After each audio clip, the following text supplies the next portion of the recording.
பெரியவா சரணம். பெரியவா வானொலியின் மாலை நிகழ்ச்சிகள் ஆரம்பமாகின்றன.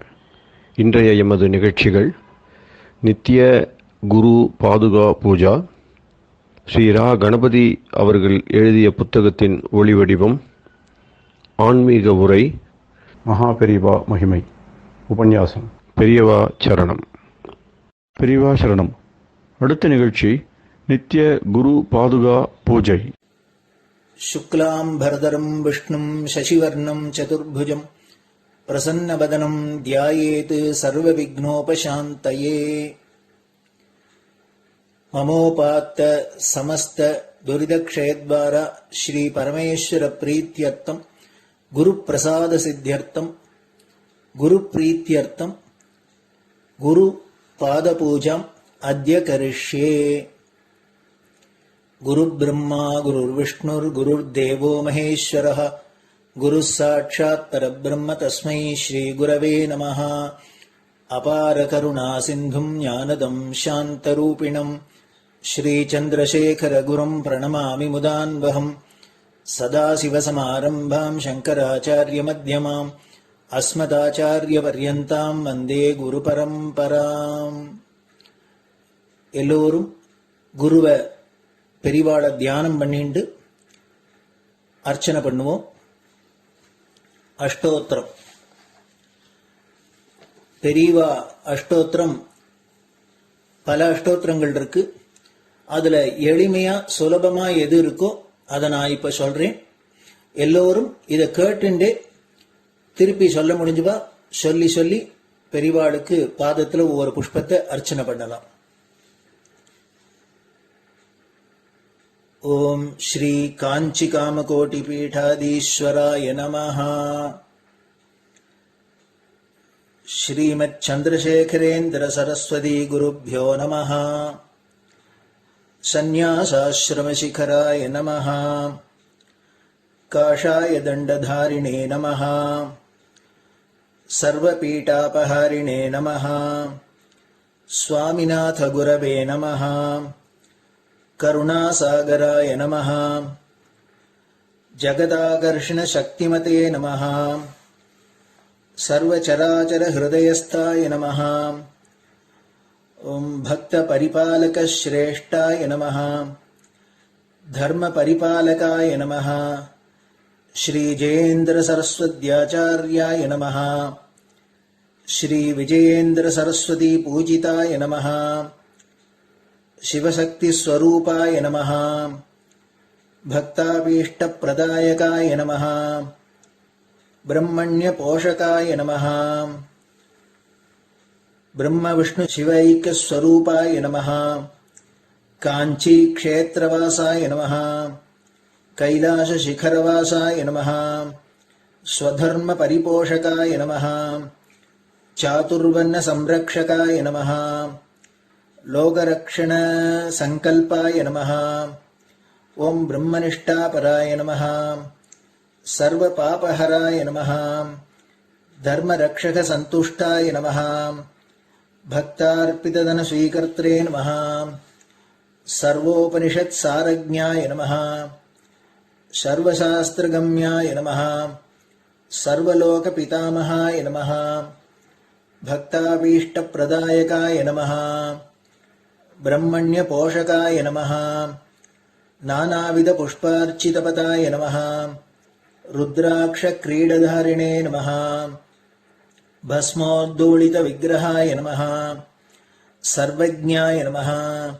सर्वचराचर व्यापकाय नमः। अनेक शिष्य परिपालकाय नमः।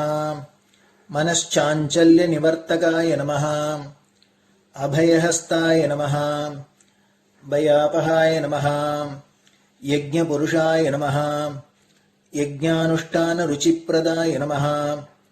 यज्ञसम्पन्नाय नमः। यज्ञसहायकाय नमः। यज्ञफलदाय नमः। यज्ञप्रियाय नमः। उपमानरहिताय नमः। स्फटिक तुलसी रुद्राक्ष हारधारिणे नमः। चातुर्वर्ण समदृष्टये नमः। ऋग्यजुस्साम अथर्वणादि चतुर्वेद संरक्षकाय नमः।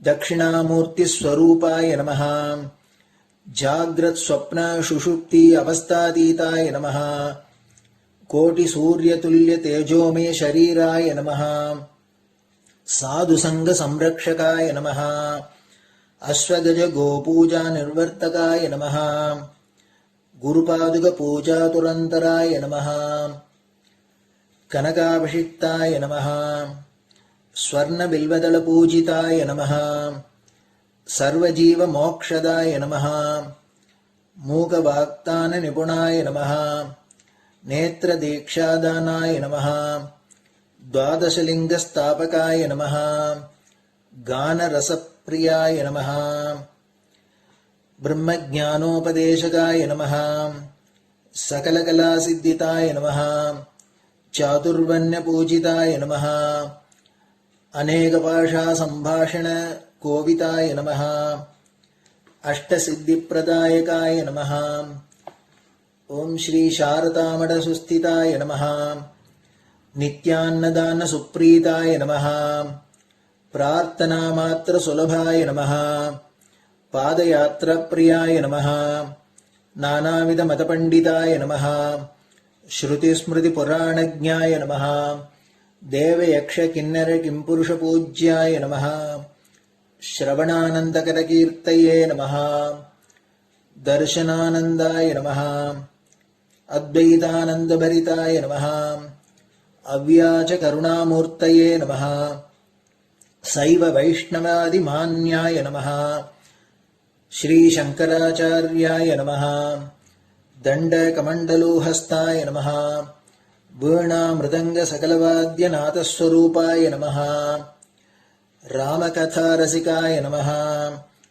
वेद वेदांग आगमादि सकलकला सतस्प्रवर्तकाय नमः हृदय गुहाशयाय नमः शतरुद्रीय वर्णितस्वरूपाय नमः केदारेश्वरनाथाय नमः अविद्यानाशकाय नमः निष्कामकर्मोपदेशकाय नमः लघुभक्तिमार्गोपदेशकाय नमः लिंगस्वरूपाय नमः सालग्रामसूक्ष्मस्वरूपाय नमः कालड्यां शङ्करकीर्तिस्तम्भनिर्माणकर्त्रे नमः जितेन्द्रियाय नमः शरणागतवत्सलाय नमः श्रीशैलशिखरवासाय नमः डमरुकनादविनोदाय नमः वृषभारूढाय नमः दुर्मदनाशकाय नमः आभिचारिकदोषहर्त्रे नमः मिताहाराय नमः मृत्युविमोचकशक्त्याय नमः श्रीचक्रार्चनतत्पराय नमः दासानुग्रहकारकाय नमः अनुराधानक्षत्रजाताय नमः सर्वलोकख्यातशीलाय नमः वेंकटेश्वरचरणपद्मषट्पदाय नमः श्री महात्रिपुरसुंदरी समेत श्री चंद्रमौलीश्वर पूजाप्रियाय नमः श्रीमच्चंद्रशेखरेन्द्र सरस्वती सद्गुरु परब्रह्मणे नमः गुरुभ्यो नमः परमगुरुभ्यो नमः परमेष्टिगुरुभ्यो नमः परात्परगुरुभ्यो नमः गुरुपरम्पराभ्यां नमः गुरुपादुकाभ्यां नमो नमः. அடுத்தது ஊதுபத்தி இருந்தா அதை காமிச்சு தூபம், நெய் தீபம் இருந்தா காமிச்சு அதை நெய் தீபம் தீபம் காமிச்சுட்டு நைவேத்தியம் வெத்தலைப்பாக்கு பழம் இதுலேருந்து ஆரம்பிச்சு அவளுக்கு எது சௌரியமோ அதுபடி நைவேத்தியம் பண்ணலாம். அதுக்கு அடுத்தது கற்பூர ஹாரத்தி பண்ணி எல்லோரும் பிரதட்சிண நமஸ்காரம் பண்ணி பெரியவாள்கிட்ட பிரார்த்தனை பண்ணிண்டு எல்லோரும் க்ஷேமமா இருக்கணும், லோகம் பரம மங்களமா சௌக்கியமா இருக்கணும், எல்லோரும் வியாதி வெக்க இல்லாத ஆயுராரோக்கிய ஐஸ்வர்யத்தோட சாந்தம் அமைதியோட ஞான வைராக்கியத்தோட எல்லோரும் நல்லவர்களாயிருந்து நன்மையை அடையணும்னு பிரார்த்தனை பண்ணி இந்த பூஜையை தினம் செய்யலாம். குரு பிரம்மா குருர் விஷ்ணுர் குருர் தேவோ மகேஸ்வரः குரு சாட்சாத் பரபிரம்ம தஸ்மை ஸ்ரீ குரவே நமஹ. அபார கருணா சிந்தும் ஞானதம் சாந்தரூபிணம் ஸ்ரீ சந்திரசேகர குரும் பிரணமாமி முதான்வகம். சதாசிவசமாரம்பாம் சங்கராச்சாரிய மத்யமாம் அஸ்மதாச்சாரிய பர்யந்தாம் வந்தே குரு பரம்பராம். குரு பாத பூஜை நிறைவடைஞ்சது. பெரியவா சரணம். பெரியவா சரணம். பெரியவா வானொலியில் நேயர்கள் அடுத்து கேட்க இருப்பது ஸ்ரீ ரா கணபதி அவர்கள் எழுதிய புத்தகத்தின் ஒளி வடிவம். அளிப்பவர் ஸ்ரீமதி உமா சங்கர் அவர்கள். தேனினும் இனிய சொல்லான் தீச்சுடர் மேனி கொண்டான் ஊனுயிர்க்குயிரதான ஒன்றினைக் கலந்து நின்றான் ஏனினிக் கவலை நெஞ்சே இன்றுனக் அருள் செய்தான் இஞ்ஞானவான் காமகோட்டி நாதனை நம்புவோமே. ஜெய ஜெய சங்கர, ஹரஹர சங்கர. மகாபெரியவாளின் உபன்யாசங்களை ரா கணபதி அண்ணா தெய்வத்தின் குரல் என்ற பெயரில் 7 பாகங்களாக தொகுத்து அளித்ததின் 4ஆம் பாகத்தின் அடுத்த பகுதி. குருகுலம், கட்டிகாஸ்தானம், உள்ளம் திறந்த குரு சிஷ்யர்கள், உபனிஷத உதாரணங்கள். நம்முடைய பண்டைய நூல்களை பார்த்தால் இப்படி குருகுலம் நடத்திய குருமார்கள் எத்தனை உசந்த குணவான்களாக அன்புள்ளம் கொண்டவர்களாக இருந்திருக்கிறார்கள் என்று தெரிகிறது.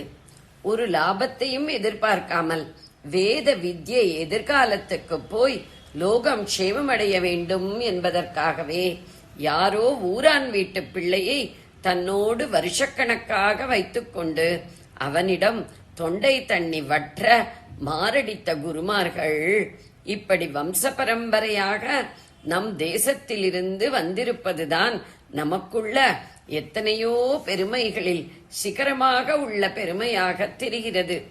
தனக்கு என்ன லாபம் கிடைக்கும் என்ற எண்ணமே இல்லாமல் நான் தங்கள் சிஷ்யனாக வந்துவிட்டேன் என்று மனதார ஒருத்தன் வந்துவிட்டால் அவனுக்கு தாங்கள் கற்றறிந்த சகலத்தையும் கற்பித்திருக்கிறார்கள்.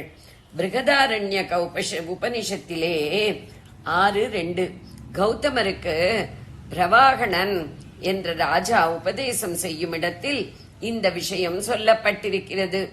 இதே மாதிரி சிஷ்யனும் வித்யைதான் வேண்டும், அதற்கு பதில் எத்தனை பொருள் கொடுத்தாலும் வேண்டாம் என்று உதறி தள்ளியதையும் இதே கதையின் இன்னொரு வருஷன் வரும் சாந்தோக்கிய உபனிஷத்தில் 5:3 பார்க்கிறோம். கௌதம பகவானே, பூலோக செல்வம் எவ்வளவு வேண்டுமானாலும் கேளுங்கள், தருகிறேன் என்கிறான் ராஜா பிரவாகணன். அதன்றும் எனக்கு வேண்டாம், எனக்கு தெரியாததாக உனக்கு தெரிந்துள்ள வித்யைதான் வேண்டும் என்கிறார் கௌதம ரிஷி.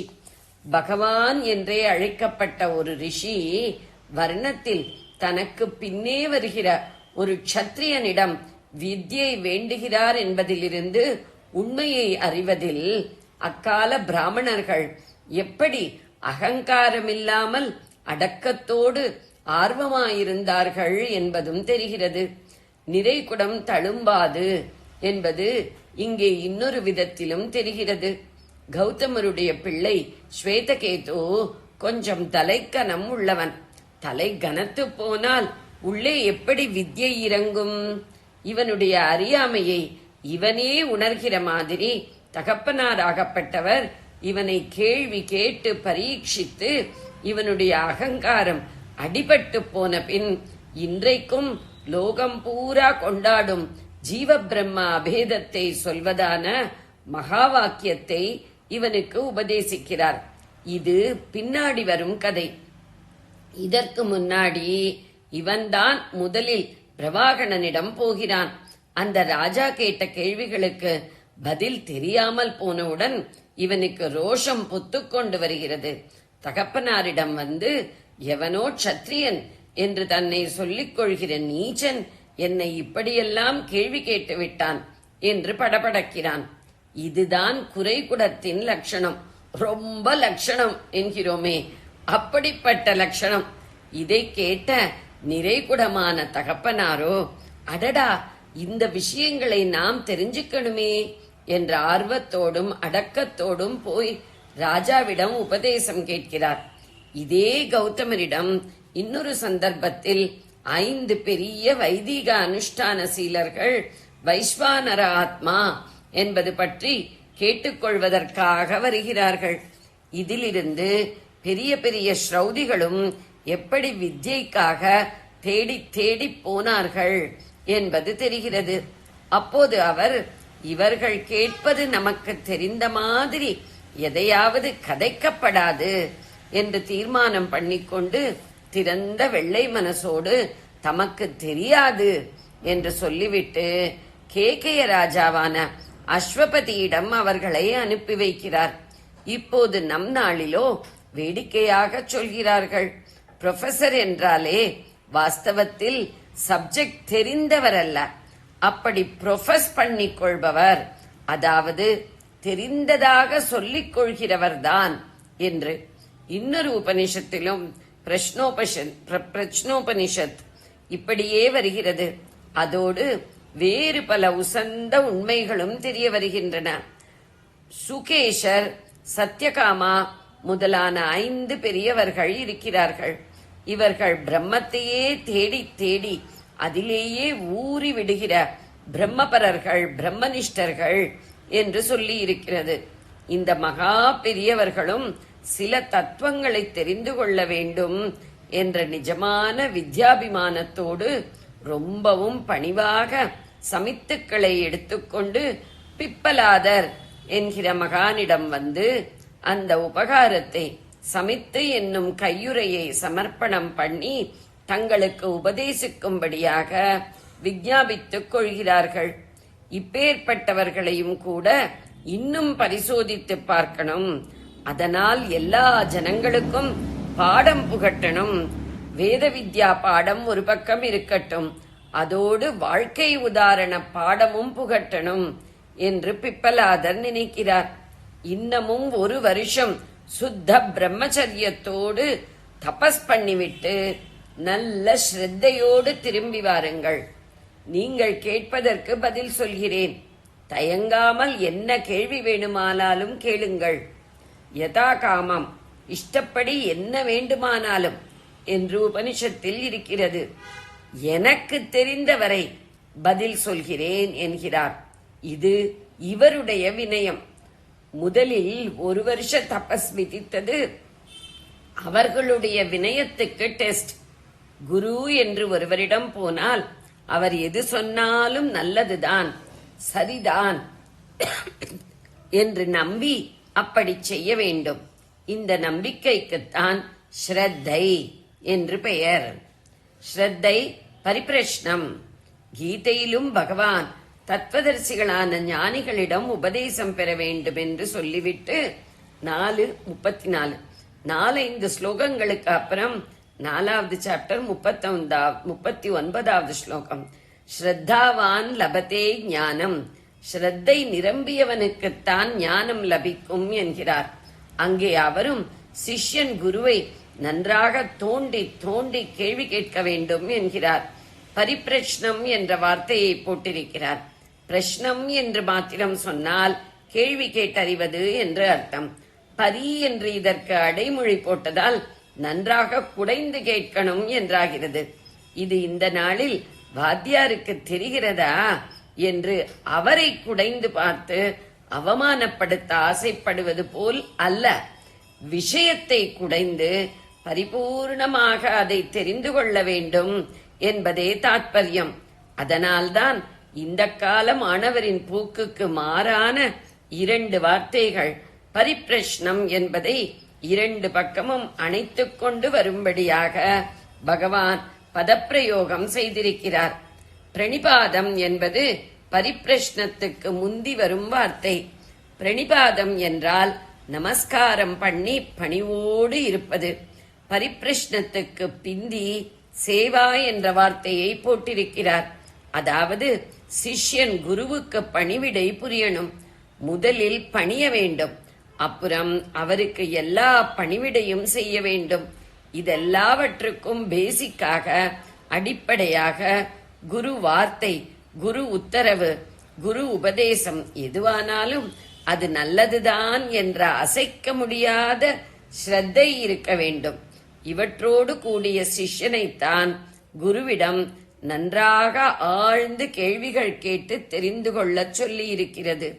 இப்படிப்பட்ட நம்பிக்கைக்கு உரியவராக ஒருத்தர் வாஸ்தவமாகவே இருந்தாக வேண்டும் என்பது தனி மனுஷர் குருகுலம் நடத்தும் போதுதான் யதார்த்தத்தில் நடக்கும்.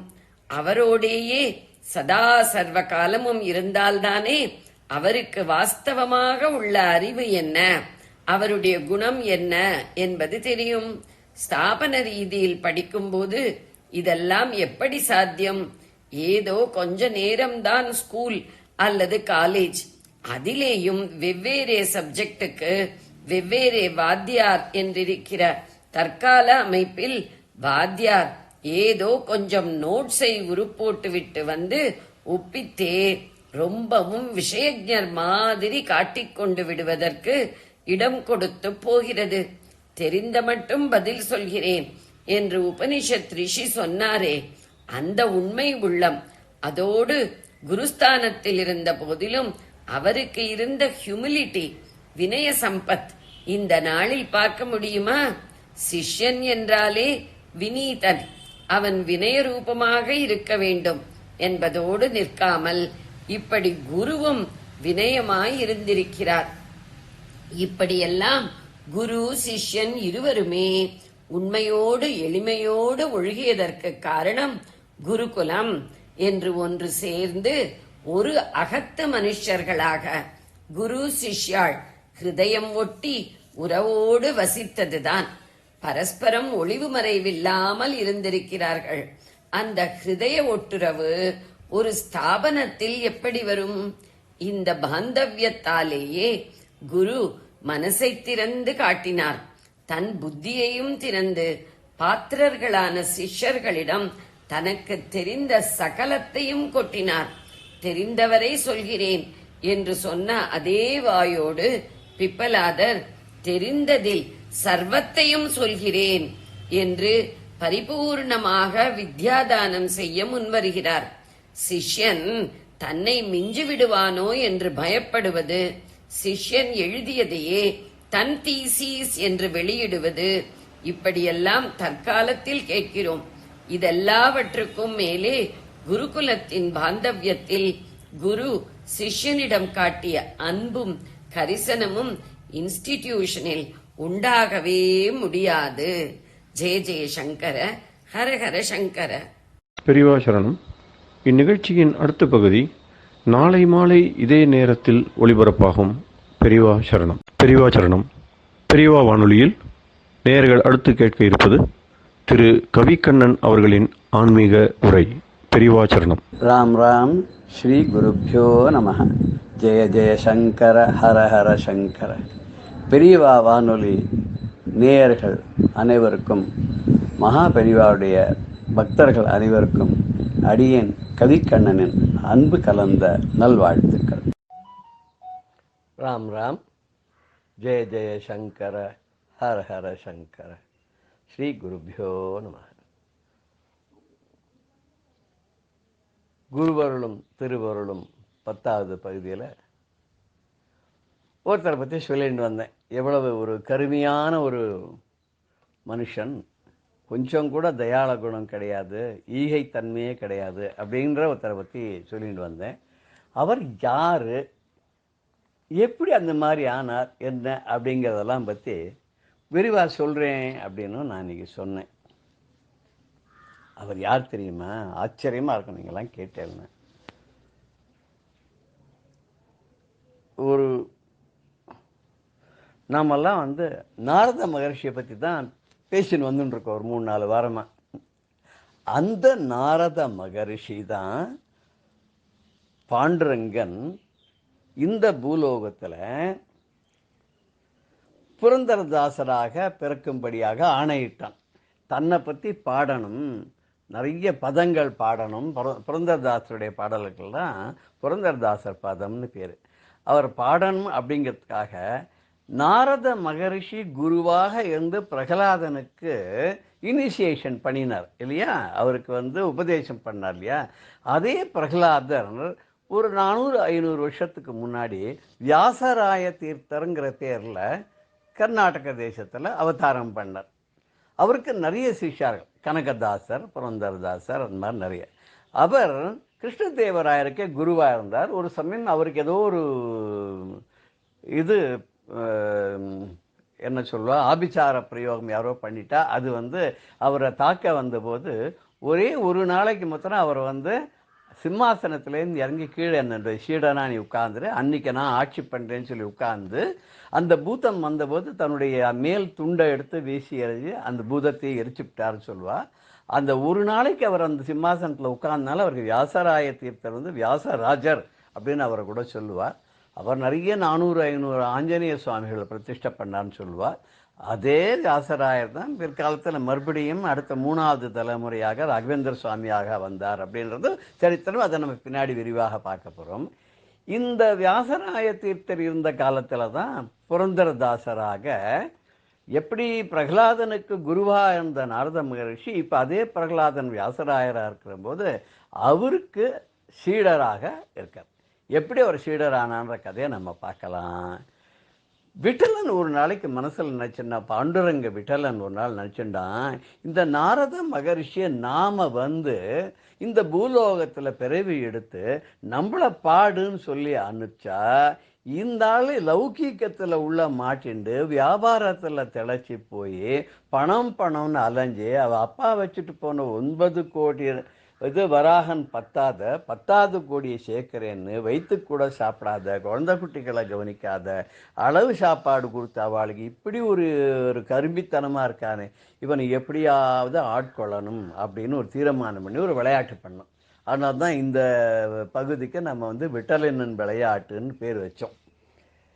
என்ன பண்ணால் ஒரு நாளைக்கு நேராக ஒரு பிராமணர் வேஷத்தில் ஒரு சின்ன பிள்ளையும் கையில் அழைச்சிட்டு இந்த சீனப்ப நாயக்கருடைய கடைக்கு போயிட்டார். அவர் வைர வியாபாரம் பண்ணுற இடத்துக்கு போனார். அங்கே போய் கை கட்டி நிற்கிறார். அந்த ஆள் யாரையும் பார்க்கல, அவர் பணத்தை எண்ணுறதுலேயே ரொம்ப பிஸியாக இருந்துட்டு இருந்தார். இவர் சுவாமின்னு கூப்பிட்டா என்னன்னு கேட்கல. அவருக்கு சாப்பாட்டு வேலை வந்துடுத்துன்ற போது அப்போ தான் பார்த்தார், எதிர்க்க ஒருத்தர் பிராமணர் ஒரு குழந்தைய கையில் வச்சு நின்றுட்டு இருக்காரு. என்னவோ எங்கே வந்தார் அப்படின்னு கேட்குறாரு. ஒன்றும் இல்லை, குழந்தைக்கு பூணல் போடணும், உபநயனம் பண்ணுறதுக்கு செலவுக்கு பணம் கிடையாது, நீங்கள் ஏதாவது தர்மம் பண்ணான்னு. இவரா தர்மம்ன்றதுக்கு அவருக்கு ஸ்பெல்லிங்கே தெரியாதே.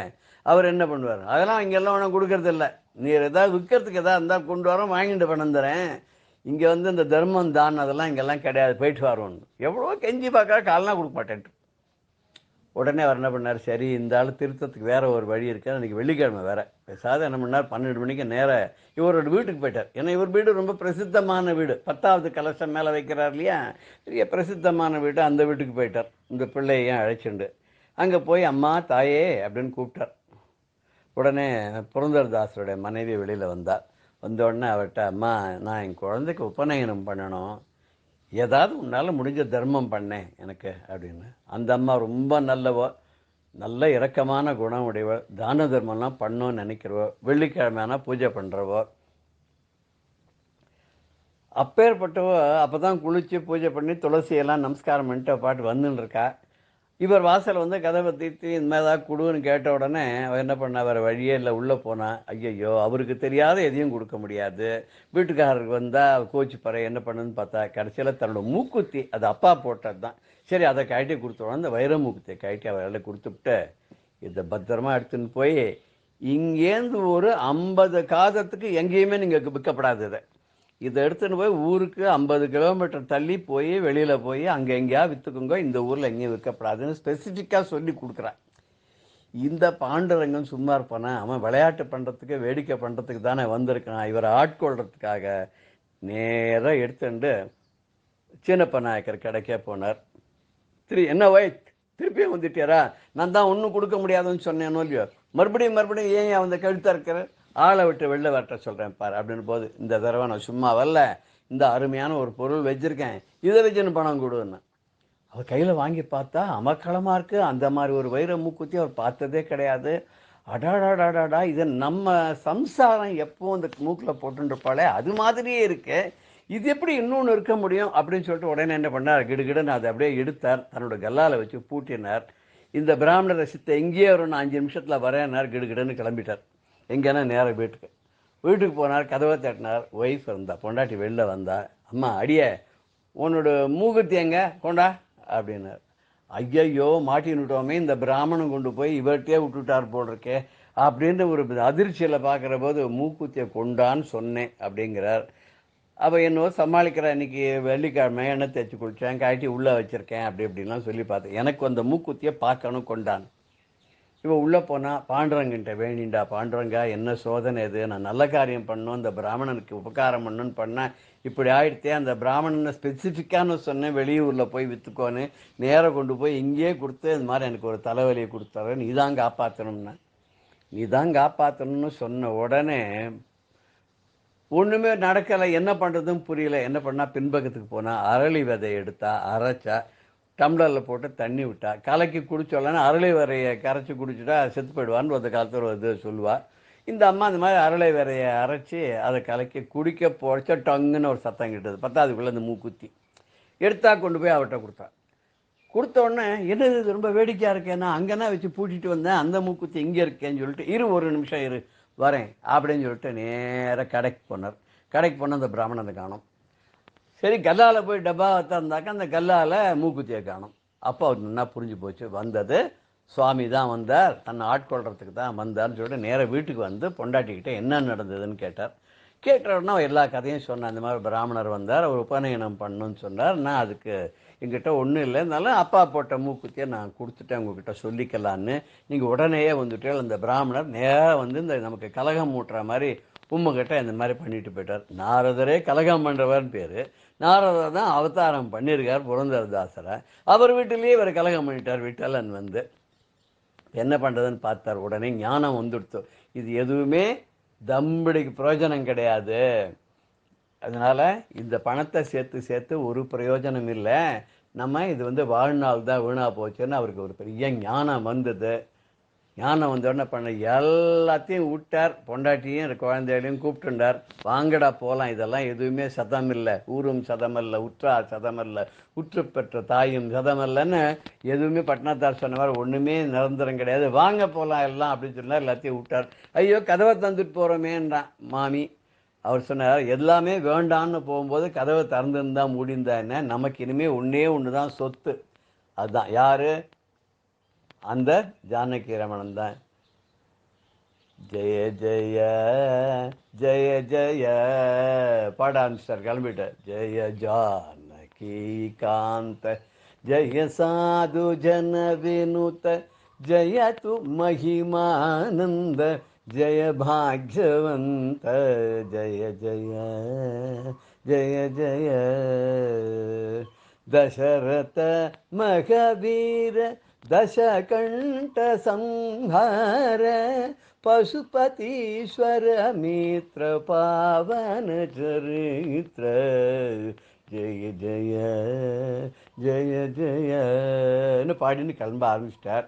யார் கேட்டால் நான் என்ன பண்ணுறார், என்ன சொல்லுவார் திரும்ப, ராம மந்திரவ ஜபிசோ ஹே மனுஜ ராம மந்திரவ ஜபிசோ, ராம மந்திரத்தை எப்பவும் ஜபி, ಆ ಮಂತ್ರ ಈ ಮಂತ್ರ ಮೆಚ್ಚಿ ನೀ ಕೆಡಬೇಡ, ಸೋಮಶೇಖರದಲ್ನ ಭಾಮಿನಿ ಕೊಲಿದೆ ರಾಮ ಮಂತ್ರವ ஜபிசோ.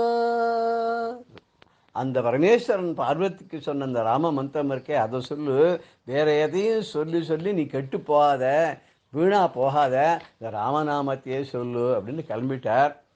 யாரை பார்த்தாலும் ரங்கனை பார்க்கணும் ரங்கனை பார்க்கணும்னு. முதல்ல குரு உபதேசம் வேணுமே, குருவோட உபதேசம் இல்லாத நம்ம எதையுமே பண்ண முடியாது. குரு உபதேசம் வேணுன்றதுக்காக என்ன பண்ணுறா, அப்படியே தேடி யோசனை பண்ணி பார்க்குறார் தனக்கு யார் குருன்னு. அன்றைக்கி பிரசித்தமாக இருந்தவர் யாருன்னா நம்ம இவர் தான், வியாசராயர் தான். நேராக வியாசராயர்கிட்டே போகிறார். வியாசராயர் இதுக்கு முன்னாடி இவரை பார்த்துருக்கார், இப்படி ஒரு வியாபாரியாக பார்த்துருக்கார் கிருஷ்ணதேவராயருடைய அரண்மனையில்.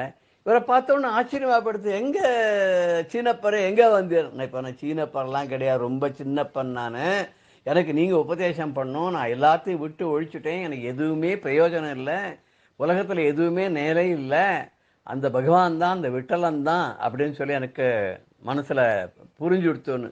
வியாசராயர் ஒரு நிமிஷம் கண்ணை மூடி பார்த்தார், தியானம் பண்ணார், தெரிஞ்சு போயிடுது. ஏன்னா பிரகலாதனுடைய அவதாரம் தானே அவர்.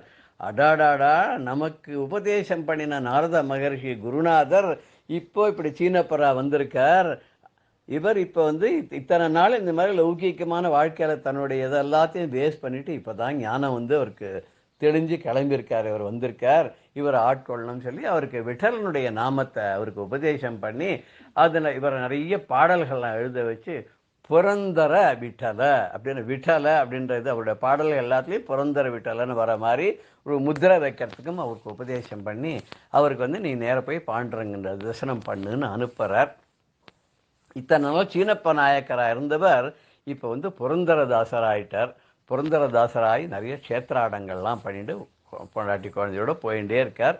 என்னென்னலாம் பண்ணார், எந்தெந்த விதமாக அவர் வந்து பாண்டுரங்கனை வந்து அனுபவித்தார், பாடினார், அவர் வாழ்க்கையில் நடந்த ஒரு அருமையான ஒரு நிகழ்வு என்ன, எப்படி பாண்டுரங்கன் அவருடைய பெருமையை உலகத்துக்கு தெரிவித்தான் அப்படிங்கிறதெல்லாம் நம்ம அடுத்த வாரத்தில் நம்ம பார்க்கலாம்.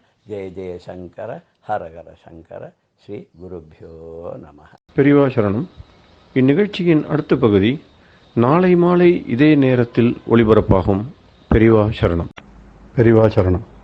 அடுத்த நிகழ்ச்சி மகா பெரியவா மகிமை உபன்யாசம். வழங்குபவர் பிரம்மஸ்ரீ கணேச சர்மா அவர்கள்.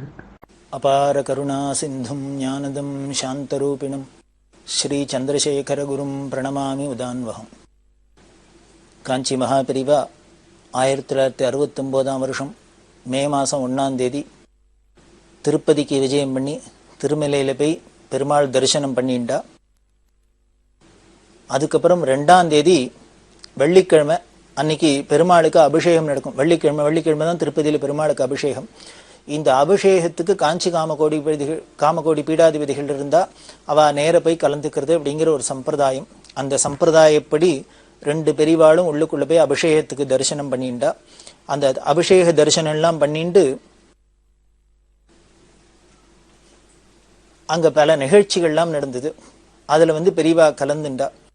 அப்போ ஆந்திர அரசாங்கத்தில் அறநிலையத்துறை அமைச்சராக இருந்த ராமலிங்க ராஜு அவர்களோட தலைமையில பெரியவா என்ன பண்ணா, வேத பண்டிதர்கள் 6 பேருக்கு செலக்ட் பண்ணி ரொம்ப பெரிய வித்வானா இருக்கிற 6 பேருக்கு சர்டிபிகேட்டு, சம்பாவனை, அது மாதிரி ஷால்வ முதலான கௌரவம் எல்லாம் படுத்தணும் அப்படின்னு ஒரு ஏற்பாடு பண்ணி வச்சிருந்தா. அதுக்கு ஸ்டேட் கவர்மெண்ட், சென்ட்ரல் கவர்மெண்ட் 2ம் மானியம் கொடுத்தது.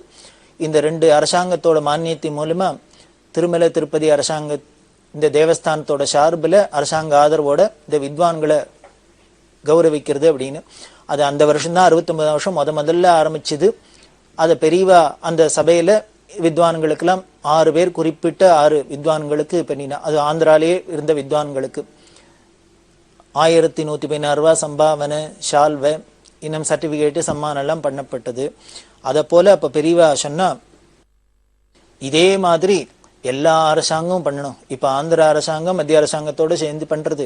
இதே மாதிரி எல்லா அரசாங்கமும் அங்கங்க இருக்கிற அந்தந்த மாநிலத்துல இருக்கிற வேத வித்வான்கள்லாம் ஊக்குவிக்கணும். இது அரசாங்கத்தோட கடமை. இப்படி எல்லாம் பெரியவா சொல்ல உடனே அந்த டிடிடி தேவஸ்தானம் ஆந்திர அரசாங்கம் சொன்னார், இதை பெரியவாளோட இந்த ஆசையை நாங்க எல்லா மாநில அரசுக்கும் நாங்களும் தெரிவிக்கிறோம் அப்படின்னு சொல்ல அதுக்கு முயற்சி பண்ண பிற்காலத்துல மகாராஷ்டிரா அரசாங்கம் முதலான மற்ற மாநிலங்கள்லாமும் இது நடைமுறைக்கு வந்தது. அதுக்கப்புறம் அந்த டிடிடி தேவஸ்தானத்தோட சார்பில் என்ன பண்ணினா இன்னொன்னு ஒரு முக்கியமான ஒரு ஸ்தாபனம் ஒன்று ஆரம்பிச்சா. அதாவது ஹிந்து தர்ம பிரதிஷ்டானம் அப்படிங்கிறது ஒன்று. ஹிந்து தர்ம பிரதிஷ்டானம் அப்படிங்கிறத அந்த 69ஆம் வருஷம் மே மாதம் 2ஆம் தேதி டிடிடி தேவஸ்தானத்து சார்பில் ஒரு பெரிய விழாவில் பெரியவா ஆரம்பிச்சு வச்சா. ஆரம்பிச்சு வச்சுட்டு அதோட நோக்கம் என்ன அப்படின்னா, நமது சனாதன பாரத கலாச்சாரத்தை உலகம் முழுக்கலும் பரப்பணும், அது பிற்கால சந்ததிகள் மூலியமா அது வளரணும், அவளுக்கு இதெல்லாம் தெரியணும், இதோட பெருமையெல்லாம் தெரியணும் அப்படிங்கிறதுக்காக நமது கலை கலாச்சாரம் நமது பாரத தேசத்தில் தான் எல்லாம் மண்டி கிடைக்கே, உலகமே வியக்கிறாப்புலன்னா இருக்கு. இதை எல்லாத்தையும் நாம வளர்க்கணும், அதுக்கு ஒரு ஊக்கம் கொடுக்கணும் அப்படிங்கிறதுனாலதான் ஹிந்து தர்ம பிரதிஷ்டானம் அப்படிங்கிற ஒண்ணு திருமலை திருப்பதி தேவஸ்தானம் சார்பில் ஆரம்பிக்க பெரியவா அது காரணமா இருந்து ஆரம்பிச்சு வச்சா. அதுல பெரியவா பேசுறா. அதை ஆரம்பிச்சு வச்சு பேசுறதே பெரியவா ரொம்ப அழகா ஒரு விஷயத்தை சொன்னா. இன்னைக்கு இந்த ஹிந்து தர்ம பிரதிஷ்டானம் அப்படிங்கிறது ஒன்று ஆரம்பிக்கப்பட்டிருக்கு. இது எப்படி இருக்குன்னா, எனக்கு ஒரு பந்தை உருட்டி விட்டுருக்கும் அப்படின்பா. இப்போ ஒரு பந்தை உருட்டி விட்டுருக்கு. இதை ஏன் இதை பந்துக்கு உதாரணமா சொல்றேன் அப்படின்னா, இந்த பந்து தான் உருண்டையா இருக்கு. இதுக்கு ஆதியும் கிடையாது, அந்தமும் கிடையாது. இந்த பந்துக்கு எங்க ஆரம்பிக்கிறது எங்க முடியறதுன்னு யாராலையானு சொல்ல முடியுமோ? எந்த பக்கத்திலேருந்து ஆரம்பிக்கிறது, எங்க ஆரம்பிக்கிறது, எந்த பக்கத்துல சொல்லவே முடியாது. அத மாதிரிதான் நம்ம சனாதன மதமும் ஆதி அந்தம் இல்லாத மதம், அதோட கலாச்சாரங்களும் ஆதி அந்தம் இல்லாதது. அதனால இப்போ இந்த ஹிந்து தர்ம பிரதிஷ்டானம் அப்படிங்கிறது ஒரு பந்து மாதிரி உருட்டி விட்டுருக்கேன். இது கிளம்பி இருக்கு. இது போனா இந்த பந்து எங்கதான் போகும்னு தெரியாது. விசைக்கு நம்ம உருட்டி விடுறவாளோட விசைக்கு ஏத்தாப்புல அத்தனை தூரம் போகும். இது உலகம் முழுக்கலும் இது இந்த ஹிந்து தர்ம பிரதிஷ்டானம் வியாபிச்சு நமது சனாதன மதம் இந்த ஹிந்து கலாச்சாரமும் பரவணும், எல்லாரும் இந்த பயனை அடையணும் அப்படி இல்லாம சொல்ல வளர்க்கணும் அப்படி இல்லாம சொன்னா இது எல்லாருக்கும் ரொம்ப சந்தோஷமா இருந்தது. அதுக்குண்டான முயற்சி படித்து அப்போ உடனே அந்த மந்திரி சொன்னார், இந்த ஆந்திர தேசத்துல சில என்னென்ன கிராமங்கள்லாம் செலக்ட் பண்ணியிருக்கு அதெல்லாம் இதுக்குண்டான வாலண்டியர்ஸ் எல்லாம் வச்சு கூடுமான மட்டும் எவ்வளவு இதை பிரச்சாரம் பண்ண முடியுமோ நம்ம சனாதன தர்மம், அதாவது இதுக்கு என்ன லட்சியம் அப்படின்னா வேற ஒண்ணும் இல்லை, அவாவா நம்ம சுதர்மத்தை அனுஷ்டானம் பண்ணணும், நமக்கு ஒரு பக்தி இருக்கணும், அந்த கோவில் இருந்துன்னா அந்த கோவிலை நாம வழிபாடு வச்சுக்கணும், தூய்மையா வச்சுக்கணும். இது திருப்பி திருப்பி பார்த்தீங்கன்னா பெரியவா தன்னோட ஆயுசு முழுக்களும் சொல்லிட்டு வந்திருக்கிற பணிதான். இதெல்லாம் இந்த ஹிந்து தர்ம பிரதிஷ்டானத்து மூலியமா நிறைவேற்றணும் அப்படின்னு சொல்ல ஆரம்பிச்சு அதுக்கப்புறம் எல்லா மாநிலத்திலையும் இது பரவணும், உலகம் முழுக்களும் பரவணும் அப்படின்னு பெரியவா ஆசைப்பட்டு அன்னைக்கு 69ஆம் வருஷம் அதை ஆரம்பிச்சு வச்சா. அப்படி எல்லாம் முடிச்சுன்னு பெரியவா இந்த திருமலையில யாத்திரையில இருக்கா. அங்கேருந்து திருமலைய தரிசனத்தெல்லாம் முடிச்சுன்னு பெரியவா கீழே இறங்கி அப்போ திருமலையில என்னம்னா பிரம்மோத்சவம் பண்ணா. ஒரு 3 நாளைக்கு பிரம்மோத்சவம், அதாவது பிரம்மோத்சவம் கல்யாணோத்சவம் அங்க பிரார்த்தனை நடக்கிறது இல்லையா, அதை மாதிரி அதெல்லாம் பண்ணி 3 நாளைக்கு பிரம்மோத்சவம் பண்ணி 1969ஆம் வருஷம் மே மாசம் 9ஆம் தேதியிலேருந்து 11ஆம் தேதி வரைக்கும் 3 நாளைக்கும் பிரம்மோத்சவம் பண்ணா. இந்த பிரம்மோத்சவம் பண்ணோன்னே பெரியவா போய் உள்ளுக்குள்ள பெருமாள் தரிசனம் பண்ணலாம். இந்த பிரம்மோத்சவம் டிக்கெட் அதுக்கு பணம் எல்லாம் கட்டணும், அப்படி பண்றா உள்ள போகலாம். அப்படி போகலாங்கிறதே பெருமாளை உள்ள மூலஸ்தானத்துல தரிசனம் பண்ண பொறுத்தே அந்த அதிகாரிகள்கிட்ட கிட்ட இந்த டிக்கெட் வாங்கி இது போறதா இருந்தா எத்தனை பேர் உள்ள போகலாம், எத்தனை பேர் இதுக்கு இந்த சட்டப்படி எவ்வளவு அளவு பண்ணுவேள் அப்படின்னு அவா சொன்னா 12 பேர் போகலாம் அப்படின்னு. இந்த பிரம்மோத்சவத்துக்கு பணம் கட்டினவாளுக்கு 12 பேர் உள்ள போய் தரிசனம் பண்ணலாம், ஃப்ரீ தரிசனம் பண்ணலாம் அப்படின்னு. உடனே பெரியவா என்ன பண்ணா, தான் உள்ள போனா புதுப்பிரிவாளை வர சொன்னா 2 ஆச்சு. மீதி 10 பேரை அங்க இருந்தவாளை கூட வந்தவாளை பார்த்து சொல்லி தலையை சொல்லி நீங்க உள்ள போலாம் அப்படின்னா கரெக்டா 12 பேர் உள்ள போனா. அதிகாரிகள்லாம் பார்த்தா ஏன்னா பெரியவாளோட வந்திருக்கா, பெரிய கூட்டம் வந்திருக்கு, எல்லாரும் உள்ள போய் தரிசனம் பண்ணலாம் அப்படின்னா கூட பெரியவா விடல. இந்த சேவைக்கு இந்த பணத்துக்கு இத்தனை பேர் போகலான்னு ஒரு அந்த கோவில்ல ஒரு நிர்வாகத்துல சட்டம் வச்சிருந்தா அதுபடிதான் நடக்கணும். நமக்கு அங்க ஏதோ பவர் இருக்கு, இன்ஃப்ளூயன்ஸ் இருக்குங்கிறதுனால நம்ம இஷ்டத்துக்கு அதை மிஸ்யூஸ் பண்ணப்படாது அப்படிங்கிறதுனால 12 பேர் போகலாமா, எத்தனை பேர் போகலான்னு கேட்டுன்னு 12 பேர் தான் போகலாம்னு கரெக்டா தன்னையும் சேர்த்து 12 பேர் உள்ளுக்குள்ள போய் தரிசனம் பண்ணிட்டு வந்தா. இது எதை காமிக்கிறதுன்னு தர்ம பிரபுங்கிறத காமிக்கிறது.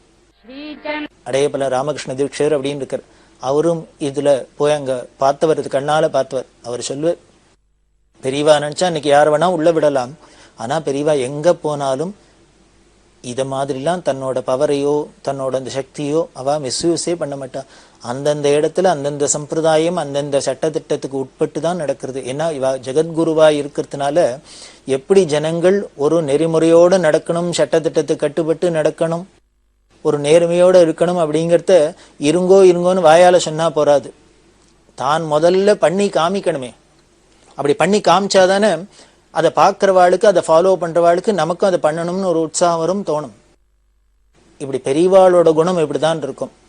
எதுவா இருந்தாலும் இந்த தர்மத்தை தான் முதல்ல அனுஷ்டானம் பண்ணி காமிச்சு தன்னோட அந்த அனுஷ்டான பலத்தினாலே பார்க்கிறவா அத்தனை பேரும் அதை அனுஷ்டானம் பண்ண முடியுமா பண்ணுவா. அப்பேற்பட்ட மகா தபஸ்வி. இதை சொல்றதே ஒரு ஞாபகம் வருது. இன்னொரு சுவாமிகள் ஒருத்தர் என்ன பண்ணினா, சென்னை வாசிகள் சில பேர்லாம் அவரும் பெரிய மகான், அவரை அழிச்சுன்னு வரணும் அப்படின்னு ஆசைப்பட்டா. அவரை போய் கூப்பிட்டா, நீங்க எங்க ஊருக்கு வரணும் அப்படின்னா அவர் வரேன் வரல, எனக்கு சௌரியப்படுறது சௌரியம் இல்லை, இஷ்டம் இருக்கு இஷ்டம் இல்லை அப்படின்னு தான் சொல்லியிருக்கலாம். அவர் என்ன பண்ணிவிட்டார், என்ன கூப்பிடுறேன் உங்க ஊருக்கு வந்தா பட்டணத்துக்கு வந்தா எல்லாரும் திருக்கால சந்தியாவந்தனமானு பண்ணுவாளா அப்படின்னு கேட்டார். அதாவது ஒரு சந்தியாவந்தனம் இந்தியாவந்தனம் அனுஷ்டானம் உள்ள ஒரு ஆச்சார அனுஷ்டானம் உள்ள கொஞ்சமான இருக்கிற இடத்துல தான் தான் போகணும் அப்படிங்கிற ஒரு அபிப்பிராயத்தில் தான் அவர் சொல்லியிருக்கார். ஆனா அந்த சொன்ன விதம் இப்படி கேட்டார். அப்படி போய் கூப்பிட்ட வாழ் ஒருத்தருக்கு ரோசமா இருந்தது. அவர் கொஞ்சம் சுருக்குன்னு கோவம் வந்துடுத்து. அவர் என்ன பண்ணார், சந்தியாவந்தனம் பண்ற இடத்துக்கு தான் வருவேங்கிறேளே, இப்படி எல்லாரும் சந்தியாவந்தனம் பண்ணணுங்கிறதுக்காக நீங்க என்ன கைங்கரியம் பண்ணிருக்கேள்னு கேட்டார். சந்தியாவந்தனம் பண்ண முடியுமா, நீங்க என்ன பண்ணணும், குருங்கிறவா ஆச்சாரியாளுங்கிறவா அவ தானே உபதேசம் பண்ணி எல்லாரும் தன்னோட சிஷ்யாலாம் சந்தியாவந்தனம் பண்றாப்புல வைக்கணும். அதனால நாங்க சந்தியாவந்தனம் பண்றோமா பண்ணலையா அப்படிங்கிறது எதை பொறுத்ததுன்னு, உங்களோட அக்னியை பொறுத்தது, உங்களோட தபஸை பொறுத்தது. அதனால நாங்க சந்தியாவந்தனம் பண்ற இடத்துக்கு தான் வருவேன், படாத இடத்துக்கு வரமாட்டேன் அப்படின்னு நீங்க சொல்லி பிரயோஜனம் இல்லை, எல்லாரையும் பண்ண முடியுமா வைக்கணும் அப்படின்னு சொன்ன. இதை எதுக்கு சொல்றேன் அப்படின்னா, நாம ஒருத்தட்ட ஒண்ணு எதிர்பார்க்கிறோம் அப்படின்னா, நல்லது பண்ணணும் தர்மானுஷ்டானம் பண்ணணும் எதிர்பார்க்கிறோம்னா, முதல்ல நாம் அதை பூர்ணமா அனுஷ்டிச்சு காமிச்சு நம்மளோட அந்த ஒரு தபஸுனாலேயே அடுத்த வாழையும் பண்ண முடியுமா வைக்கணும். நீ பண்ணுன்னு சொல்லி கூட வா பண்ணக்கூடாது, இதை பார்த்தோன்னே பண்றாப்புல இருக்கணும். அப்படி ஒரு பவர்ஃபுல் சன்னியாசியை பார்க்கணும், அப்படி ஒரு தபஸ்வியை பார்க்கணும்னா பெரியவாளை நிதர்சனமா பார்க்கலாம். இங்கேயும் என்ன பண்ணி காமிச்சான்னு, எல்லாரையும் உள்ள அழிச்சுன்னு போயிடல. ஏன்னா 2 நாளா போய் தரிசனம் பண்ணியிருக்கா, எல்லாரும் போய் பார்த்தாச்சு.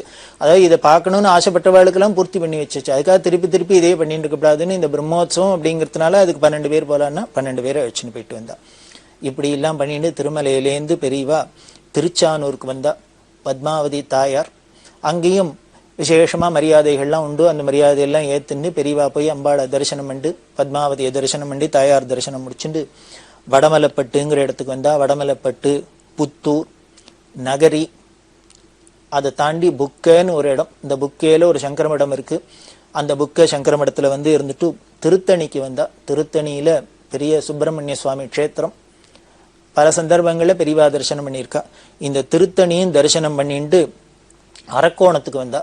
அரக்கோணத்துல பெரிய காங்கிரஸ்வாதி ராஜகோபாலன் அப்படின்னு எல்லாருக்கும் பிரசித்தமா இருக்கும். காமராஜருக்கு ரொம்ப நெருங்கிய நண்பர். இந்த அரக்கோணம் ராஜகோபாலையர் தான் காமராஜரை பெரியவா தரிசனத்துக்கு அழிச்சுன்னு வந்தவர். அப்படி இந்த ராஜகோபால தலைமையில பெரிய ரிசப்ஷன் கொடுக்க அரக்கோணத்துக்கு பெரியவா விஜயம் பண்ணினா.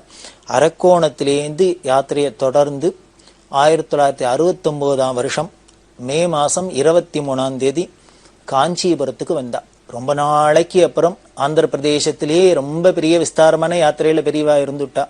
அப்படி இருந்த பெரியவா இப்போ 2 பெரியவாளும் சேர்ந்து வரா காஞ்சிபுரம். 69ஆம் வருஷம் மே மாசம் 23ஆம் தேதி. அதனால காஞ்சிபுரமே கோலாகலமா இருந்தது. ஏன்னா இத்தனை நாள் தங்களோட குருவை பார்க்காத இருந்த அந்த ஊர் ஏங்கி தவிச்சிருந்ததுனால 2 பெரியவாளுக்கும் ரொம்ப விமரிசையா வரவேற்பெல்லாம் கொடுத்து பெரியவா காஞ்சிபுரத்துல பட்ன பிரவேசம்லாம் முடிச்சுண்டு அப்படி இருக்கிறதே என்ன பண்ணினா, சர்வதீர்த்தம் அப்படின்னு ஒரு இருக்கு, குளம் இருக்கு. அந்த சர்வதீர்த்த கரையில பெரியவா ஒரு பர்ணசாலையை போட்டுண்டு இந்த 69ஆம் வருஷம் ஜூன் மாசம் 1ஆம் தேதியிலேருந்து அங்கேயே தன்னோட வாசஸ்தலமா வச்சிருந்தா. இந்த மே மாசம் காஞ்சிபுரம் வந்த பெரியவா கோவிலுக்கெல்லாம் போயிட்டு எல்லாம் பண்ணிவிட்டு இந்த மரியாதையெல்லாம் ஏத்துண்டு தன்னோட வாரிசான இளவரசரா பட்டம் சூட்டிருக்காளே ஸ்ரீ ஜெயேந்திர சரஸ்வாமிகளை இந்த தன்னோட சிஷ்யர்கிட்டயே நித்திய சந்திரமௌலீஸ்வரர் பூஜை, மடத்து நிர்வாகம் முதலான எல்லா பொறுப்பையும் அவள்கிட்ட பூர்ணமா ஒப்படைச்சுட்டு தான் ஏகாந்தமா இன்னமே தபஸ் பண்றது அப்படிங்கிற ஒரு தீர்மானத்தோட இருந்தா போல இருக்கு. இப்படி எல்லாத்தையும் இந்த 69ஆம் வருஷம் மே மாசம் இவாள்கிட்ட கொடுத்துட்டு தன் சிஷ்யர்கிட்ட கொடுத்துட்டு சர்வதீர்த்த கரையில போய் ஒரு பர்ணசாலையை போட்டு அங்க ஏகாந்த வாசம் பண்ண ஆரம்பிச்சா. அதுல அநேகமா மௌனம் தான். அதுக்கப்புறம் 69ஆம் வருஷத்திலேருந்து 1978ஆம் வருஷம் மே மாசம் வரைக்கும் கிட்டத்தட்ட 9 வருஷம் இந்த சர்வதீர்த்த கரையில இருந்தா. அதுக்கப்புறம் கலவைங்கிற இடத்துல போய் இருந்தா. கலவையில தன்னோட குரு பரமகுரு 2 பேரும் அதிஷ்டானம் இருக்கிறதுனால பெரியவாளுக்கு கலவைங்கிறது ரொம்ப பிரியமான இடம். இந்த கலவையில போய் இருந்தா. அதுக்கப்புறம் தேனம்பாக்கம் சிவாஸ்தானம் அப்படின்னு சொல்லக்கூடிய இடம், அந்த தேனம்பாக்கத்துல வந்து இருந்தா. இந்த 9 வருஷத்துல இது மாதிரி கலவை, தேனம்பாக்கம், காஞ்சிபுரம் இந்த பிரதேசங்கள்லயே இருந்தாலே வழிய பெரியவா வேற எங்கேயும் ஒன்றும் அதிகமா வெளியில யாத்திரையெல்லாம் போல. 1970ஆம் வருஷம் மட்டும் ஒரு வருஷம் கார்வேட் நகரம்ங்கிற இடத்துக்கு போனா. ஸ்ரீ சந்திரசேகர குருர் பகவான் சரண்யே. ஆந்திரால புத்தூருக்கு பக்கத்துல கார்வேட் நகர் அப்படின்னு இருக்கு. அந்த கார்வேட் நகர் ராஜா ரொம்ப பிரார்த்தனை பண்ணு. பெரியவா இப்போ காசி யாத்திரை பேருக்கிட்டே இந்த கார்வேட் நகரத்துக்கு எல்லாம் போயிருக்கா. அவர் பெரியவா வந்து இருக்கணும்னு ஆசைப்பட்டு கூப்பிட்டதுனால இந்த கார்வேட் நகரத்துல போய் ஒரு வருஷம் இருந்தா. இங்க ஒரு குளத்தங்கரையிலேயே பெரியவா பர்ணசாலை போட்டு இருந்தா. அதுக்கப்புறம் இந்த 69க்கு அப்புறம் பெரியவா தான் ஒரு காஞ்சி காமகோடி பீடாதிபதிகள் அப்படிங்கிற ஒரு உயர்ந்த பீடத்தில் பீடாதிபதியா இருந்தாலும் அந்த பீடத்துக்கு உண்டான முக்கிய கடமைகளான சந்திரமௌலீஸ்வரர் பூஜை, இன்னொரு உபன்யாசம் பண்றது, ஒரு ஸ்ரீமுகம் கொடுக்கறது, ஒரு பிரசாதம் கொடுக்கறது, இது மாதிரி எதையும் தான் வச்சுக்காத எல்லா பொறுப்பையும் தன்னோட வாரிசான அடுத்த பீடாதிபதிகளான ஜெயேந்திர சுவாமிகிட்ட கொடுத்துட்டும் தான் ஒரு சாதாரண சன்னியாசியாவே இருந்து ஏகாந்தமாவே இருந்துன்னு தபஸ்ல இருந்தா. ஒரே மௌனத்திலேயே தான் இருந்தா முக்காவாசி. அப்படி பெரியவா இருந்தா. அதுக்கப்புறம் 1978ஆம் வருஷம் தமிழ் வருஷ பிறப்பு அன்னைக்கு திருப்பி தன்னோட யாத்திரையை கிளம்ப போறா. அதுக்கப்புறம் ஒரு 6 வருஷம் யாத்திரை பண்ணினா. அந்த யாத்திரையும் ரொம்ப அமானுஷ்யமான யாத்திரை. இந்த கார்வேட் நகர் இருந்தா அப்படின்னு சொன்னோம். இந்த கார்வேட் நகர்ல இருக்கிறதே அதுலேயும் பல சுவையான சம்பவங்கள்லாம் நடந்திருக்கு. மாம்பலம் ஜெயராமையர் அப்படின்னு இப்போ பார்த்தீங்கன்னா வெஸ்ட் மாம்பலத்தில் சங்கர மடம் இருக்கு, இந்த மேட்லி ரோட்ல. இந்த பட்டுவாமி இவாள்லாம் என்னம்னா காசி யாத்திரை பண்ணணும்னு யாத்திரைப்பட்டு சங்கல்பம் பண்ணிட்டு ஆசைப்பட்டு முதல்ல பெரியவாள்கிட்ட உத்தரவு வாங்கிக்கணும்னு கார்வேட் நகருக்கு வந்தா. நாங்கள் காசி யாத்திரை போகலாம்னு இருக்கோம், பெரியவா அனுகிரகம்னு உத்தரவு பண்ணணும் அப்படின்னு. பெரியவா என்னம்னா, நீ ஒன்று பண்ணு, இங்கே பக்கத்தில் பெருமாள் கோயில் இருக்கு, அங்கே போய் ஒரு 50 பேருக்கு சமையல் பண்ணு அப்படின்னு. இந்த அம்மாவுக்கு புரியல. பெரியவாளோ ஒரு குளத்தங்கரையில் உட்காந்துருக்கா, எதுக்கு 50 பேருக்கு சமையல் அப்படின்னு. நீ போய் பண்ணு அப்படின்னா பக்கத்தில் நெய்வேலி பாலம் அப்படின்னு இந்த அம்மாவின் துணைக்கு அழிச்சுக்கோ. அந்த பெருமாள் கோயிலில் மடப்புள்ளி இருக்கு, அவர்கிட்ட சொல்லும், அங்கே இருக்கிற பாத்திரங்களை வச்சுட்டு சாமான் வாங்கி 50 பேருக்கு சமை அப்படின்னா. இவ 50 பேருக்கு சமைச்சு வச்சுட்டு உட்காந்துன்னு இருக்கா. மணி 12 ஆச்சு, 1 ஆச்சு, 1:30 ஆச்சு, 2 ஆச்சு. சமைச்ச சாதம் அப்படியே இருக்கு, ஒத்தனும் சாப்பிட வரல. என்ன பண்றதுன்னு தெரியல. பெரியவாள்கிட்ட வந்தா சமையல்லாம் ஆயிடுத்து அப்படின்னு உட்காந்துட்டே இருக்கா. பார்த்தா திடீர்னு ஒரு 2 மணிக்கு மேல ஒரு பஸ் வந்து இறங்கிட்டு, பஸ்ஸில் பார்த்தா திருப்பதிக்கு போயிட்டு மொட்டை தலையோட எல்லாரும் ஒரு யாத்திரிகள்லாம் வரா. ஒரு 50 பேர் வந்து பெரியவாளை தரிசனம் பண்ணா. இல்லை பண்ணா சாப்பிட்டாச்சானா இல்லைன்னா. உடனே இந்த அம்மாவோட போ, அங்கே பெருமாள் கோயிலுக்கு போய் வம்ப சாப்பாடு போடுவோம், எல்லாரும் சாப்பிட்டுட்டு வீட்டுக்கு போங்க அப்படின்னு உத்தரவு கொடுத்தா. இவ வந்தா, அந்த பஸ்ஸில் வந்தவா அத்தனை பேரும் வந்தா. இந்த அம்மாவுக்கு ஒரே சந்தோஷம். ஏதோ சமைக்க சொன்னா இது என்ன பண்ண போறோம்னு நினைச்சுட்டு இருக்கோம், இது வேண் போகாது, இப்ப எல்லாரும் வந்து சாப்பிட்டாலே, பக்தாதும் திருப்பதிக்கு போயிட்டு வருவா வராளே அப்படின்ட்டு அந்த பாகவதாளுக்கெல்லாம் எல்லாருக்கும் சாதம் போட்டா. அவ எல்லாரும் சாப்பிட்டுட்டு போயிட்டா. பெரியவா 50 பேருக்கு சமையல். இவ பஸ்ஸில் வந்து சாப்பிட்டவா எத்தனை பேர்? 48 பேர் கரெக்டா. இப்போ 2 பேர் சாப்பாடு மிஞ்சி இருக்கு. இந்த 2 பேர் சாப்பாடு எதுக்கு? இந்த சமைச்ச இந்த பட்டு மாமிக்கும் கூட ஒத்தாசை பண்ணின பாலத்துக்கும். இவ சாப்பிட்டா மொத்தம் 50 பேர் ஆச்சு, சாப்பாடும் ஓவர். இது அம்மாவுக்கு ஒரே ஆச்சரியம், என்ன பெரியவா கணக்கு, 50 பேருக்கு சமையன்னா கரெக்டா 50 பேரா சாப்பிடுவா, 40 பேருக்கு சமையன்னா கரெக்டா 40 பேர் வருவாளா? இதுதான் ஒரு அமானுஷ்யமா இருக்கும் பெரியவாள்கிட்ட இது மாதிரி நிகழ்ச்சிகள்லாம். வந்து பெரியவாள்கிட்ட வந்து சந்தோஷமா இருந்தது இந்த அம்மாவுக்கு. நமஸ்காரம் பண்ணா, பெரிய உடனே இப்ப போயிட்டு வா காசிக்கு அப்படின்னு உத்தரவு பண்ணா. அந்த அம்மாட்ட சொல்ற, அது சரி, நீ காசி யாத்திரை போகணும்னு என்கிட்ட வந்து கேட்ட, உத்தரவு கேட்ட, ஆனா நான் உன்னை சமையல்னு சமைச்சே யாரோ வந்தா சாப்பாடு போட்டுட்ட, இது எதுக்கு பண்ண சொன்னேன் தெரியுமா? தெரியல அப்படின்னா. நீ காசி யாத்திரை போறதுக்கு முன்னால ஒரு அன்னதானம் பண்ணிட்டு போகலாம், சமாராதனை பண்ணிட்டு போகலாமேன்னு எனக்கு தோணித்து, அதனாலதான் பண்ண சொன்னேன். அந்த அம்மா அப்படியே உருகிட்டா, கண்ணால தரதரையா தண்ணி கொட்டுறது, உருகினா. என்ன கருணை, என்ன கருணை. அதுவும் வந்தவாள்லாம் திருப்பதிக்கு போய் தரிசனம் பண்ணிட்டு வந்தாப்புல இருக்கு.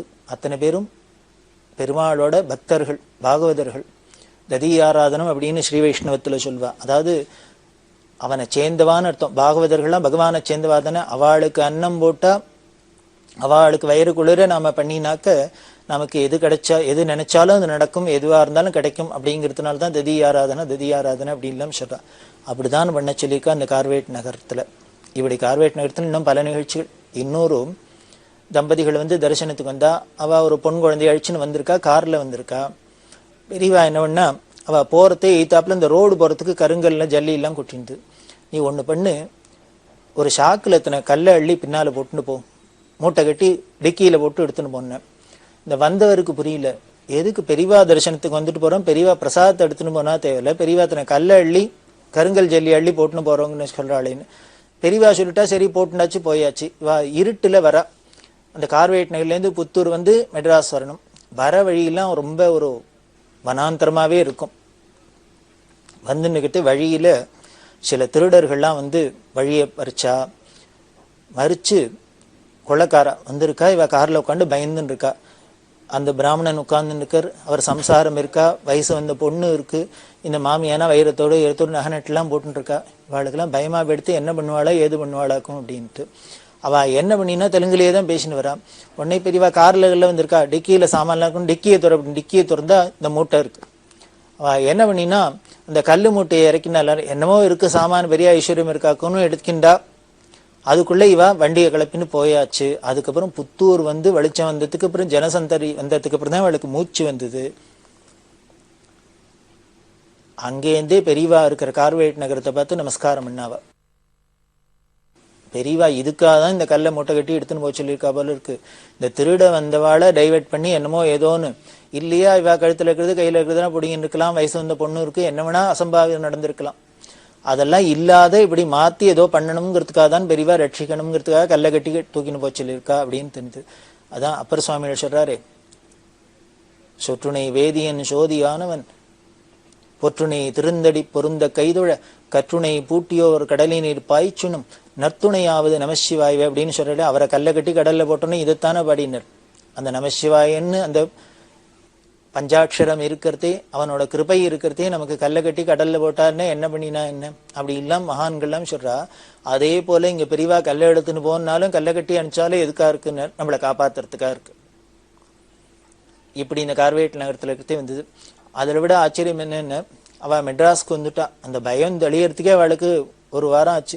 இவாளாவே கற்பனை பண்ணிக்கிறா, அவன் ஏதான அத்தை பண்ணின்னு தான் என்ன பண்றது, கழுத்தறுத்துன்னு தான் என்ன பண்றது, இந்த குழந்தைய தானே அப்படின்னு. அதான் ஒன்றும் நடக்கல. பெரியவான கொடுத்துல எல்லாம் ஒன்றும் இல்லாத அவன் ஏதோ கல் மூட்டை எதுக்குன்னு போயிட்டான். அதுக்கப்புறம் இந்த பயம் பீதி தெளியறதுக்கே இவாளுக்கு பல நாட்கள் ஆயிடுச்சு. அதுக்கப்புறம் அவர் மட்டும் வந்தார் அடுத்த தரம் தரிசனத்துக்கு. வந்தோன்னு பெரியவா கேட்கிற கேள்வி, அன்னைக்கு பத்திரமா ஊர் போய் சேர்ந்தேடா அப்படின்னு. இவர் கதறிட்டர் அப்படியே. பெரியவா பத்திரமா போய் சேர்ந்தேடா அப்படின்னா, பெரியவா இது இப்படி நமக்கு ஏதோ ஒரு ஆபத்து வரப்போறதுங்கிறதுக்காக தான் இப்படி ஒரு உபாயத்தை சொல்லி நம்மளை ரட்சிச்சிருக்கா அப்படின்னு. அந்த கார்வேட் நகரம், இந்த கார்வேட் நகர குளத்தக்கரையில பெரியவாளை தரிசனம் பண்ணினவாள்லாம் மறக்க முடியாத நிகழ்ச்சிகள்லாம் பல நிகழ்ச்சிகள் உண்டு. அங்கே ஒரு அம்பாள் சந்நிதி இருக்கு, ரொம்ப ரம்யமா இருக்கும். பெரியவாளோட போட்டோவில் பலது அனுஷ்டானம் பண்றாப்புல இந்த கார்வேட் நகர்ல இருந்தது. அந்த கார்வேட் நகரம் புண்ணியம் பண்ணியிருந்தது. அந்த ராஜாவோட பக்தியை சொல்லணும். பெரியவா அதுக்கப்புறம் 69க்கு அப்புறம் எங்கேயும் போறதில்ல, அதிகமா ஒன்றும் யாத்திரை பண்ணாத இருந்த பெரியவா திருப்பி 70ஆம் வருஷம் திருப்பி மெனக்கெட்டு இங்கேருந்து காஞ்சிபுரத்துலேருந்து நடந்து போய் கார்வேட் நகர் போயிட்டு வரா அப்படின்னா,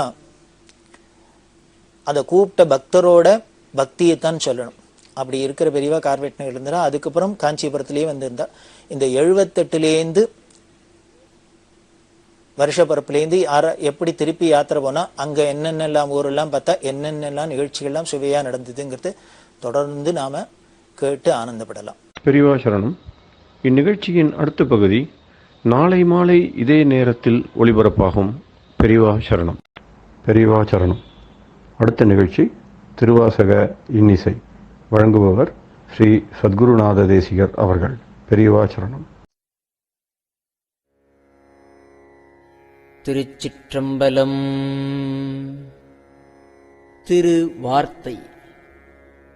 மாது இவர் பாகன் மறைபயின்ற வாசகன் மாமலர் மேய சோதி கோதில் பரங்கருணை அடியார் குலாவும் நீதி குணமாக நல்கும் போதலர் சோலை பெருந்துரை எம் புண்ணியல் மண்ணிடை வந்திழிந்து பெருந்துரை எம் புண்ணியல் மண்ணிடை வந்து இழிந்து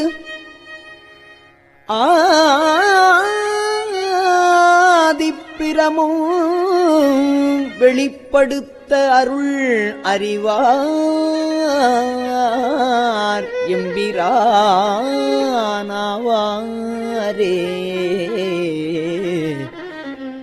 எம்பிரான்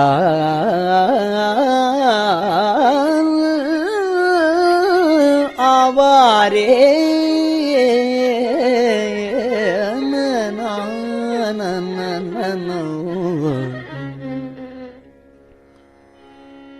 மாலையன் வானவர் கோனும் வந்து, மாலையன் வானவர் கோனும் வந்து வணங்க அவர்க்கு அருள் செய்த ஈசன் ஞாலம் அதனிடை பந்திழிந்து நன்னறி காட்டி நலம் திகழும் கோலமணி அணிமாடம், கோல மணி அணிமாடம் நீடு குலாவும் இடைவை மட நல்லாட்கு சீலமிக கருணை அளிக்கும் திறம் அறிவார் எம்பிரானாவாரே.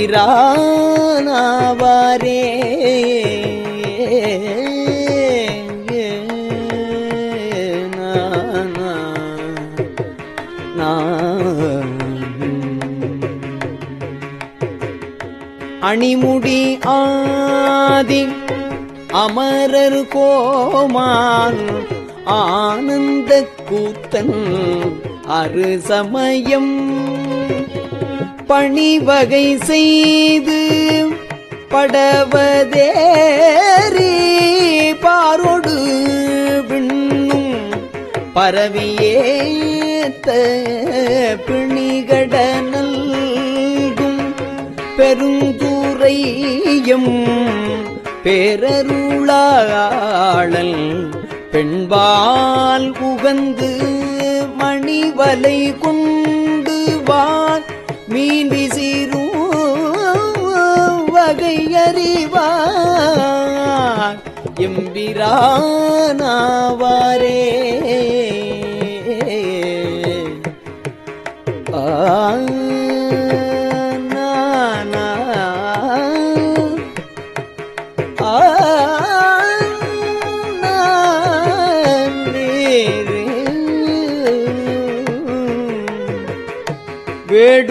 வேடுருவாகி மகேந்திரத்து மிகு குறைவானவர் வந்து தன்னை தேட இருந்த சிவபெருமான்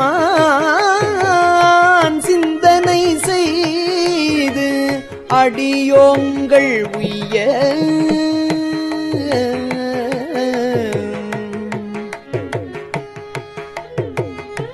ஆடல் அமர்ந்த பரிமாயேறி ஐயன் பெருந்துரை ஆதி அந்நாள் ஏடர்களை எங்கும் ஆண்டு கொண்ட இயல்பறிவார் எம்பிரானாவாரே.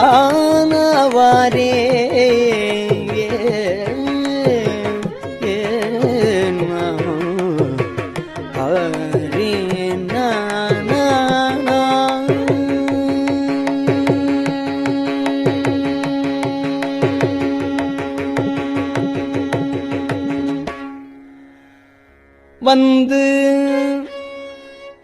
இமையோர்கள் வணங்கியேத்த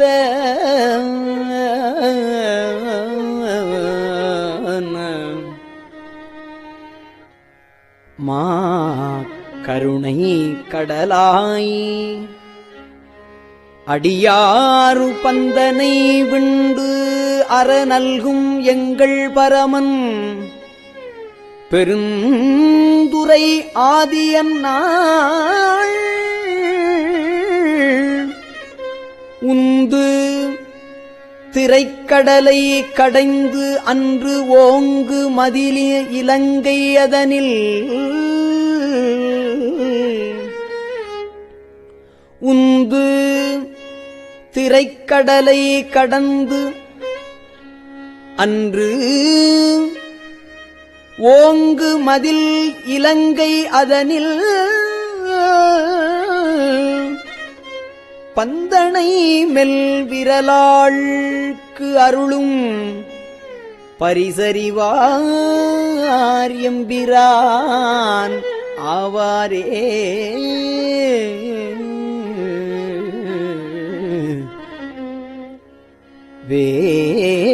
வேவத்திரிபுரம் செற்றவில்லி வேடுவனாய்க் கடிநாய்கள் சூழ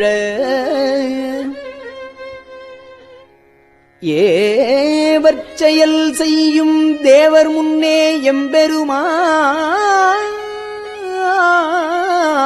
தான் இயங்கு காட்டில்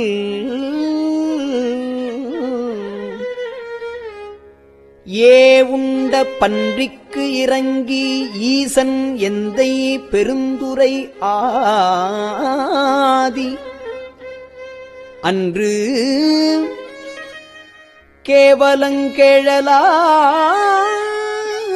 கேவலங்கேழலாய் பால் கொடுத்த கிடப்பு அறிவார் எம்பிரான் ஆவாரே.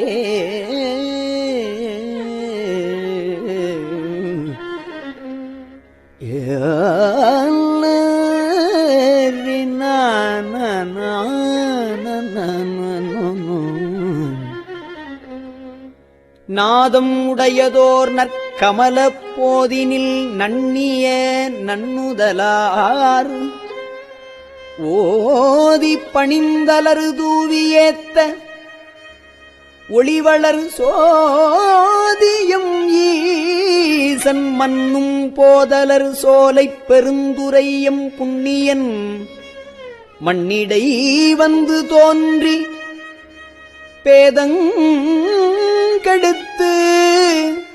அருள் செய் பெருமை அறியவல்லார் எம்பிரான் ஆவாரே.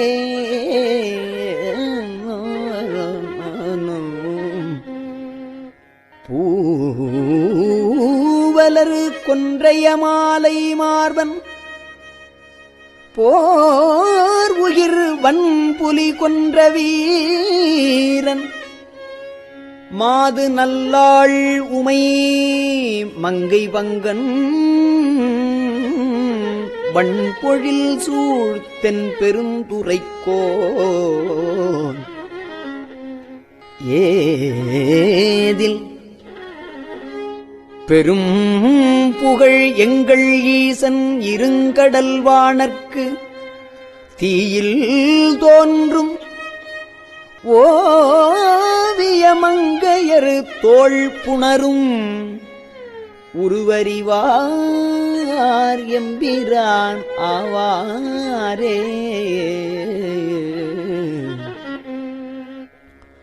தூவெள்ளை நீரணி எம்பெருமான்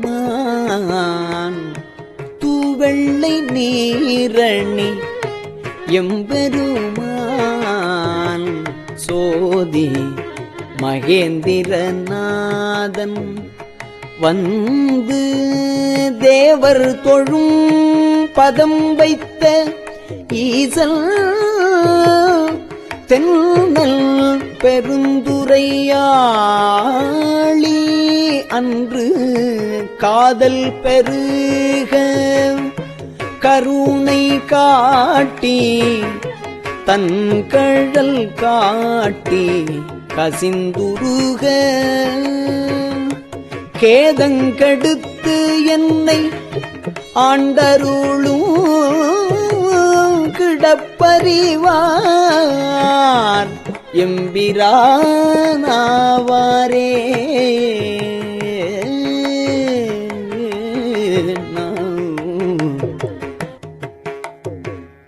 அங்கணன் எங்கள் அமரர் பெம்மான் அடியார்க்கமுதன் அவனி வந்த எங்கள் பிரான் இரும் பாசம் தீர இகபரமாயதோர் இன்பம் எய்த சங்கம் கவர்ந்து வன் சாத்தினோடும் சதுரன் பெருந்துரை ஆளி அன்று மங்கையர் மல்கும் மதுரை சேர்ந்த மங்கையர் மல்கும் மதுரை சேர்ந்த வகையறிவார் எம்பிரான் ஆவாரே.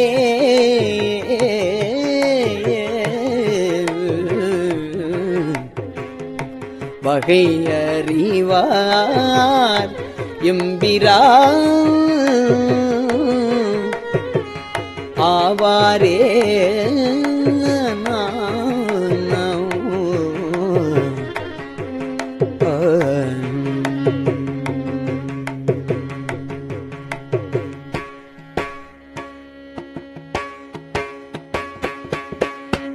திருச்சிற்றம்பலம்.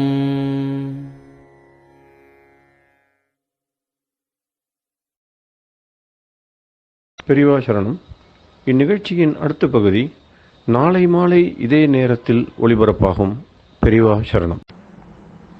பெரியவா சரணம். பெரியவா வானொலியின் இன்றைய நிகழ்ச்சிகளின் நிறைவாக திருப்பொன்னூசல் வழங்குபவர் சத்குருநாத தேசிகர் அவர்கள். பெரியவா சரணம். திருச்சிற்றம்பலம். திருப்பொன்னூசல்.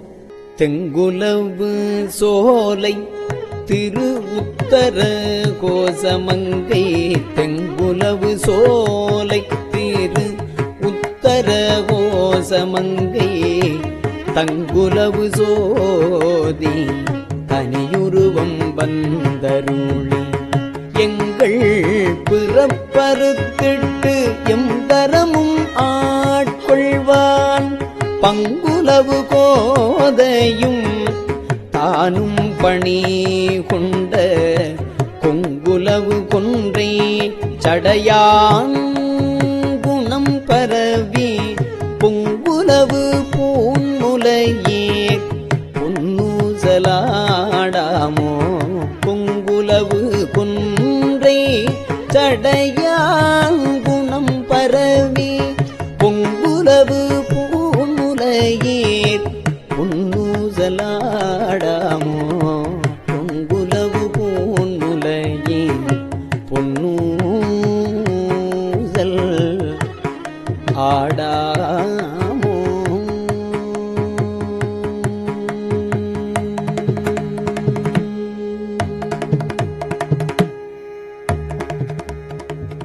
திருச்சிற்றம்பலம்.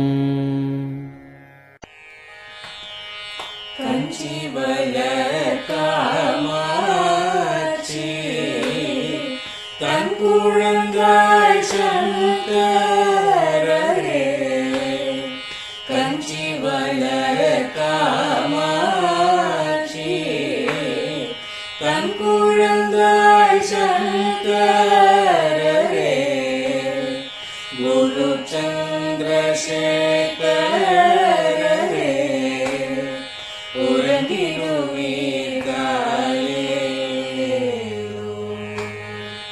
உறங்கிடுவீர்களே.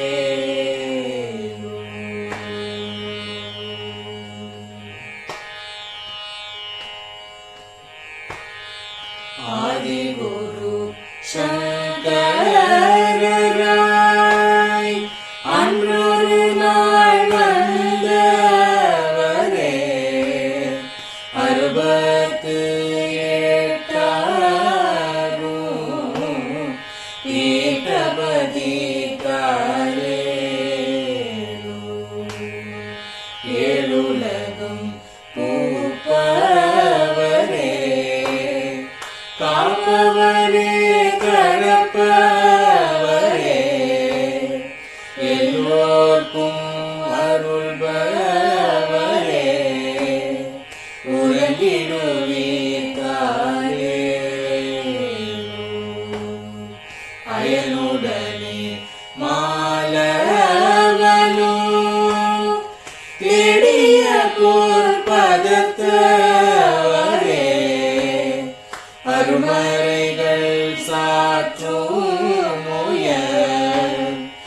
மலர்பதமே தாயே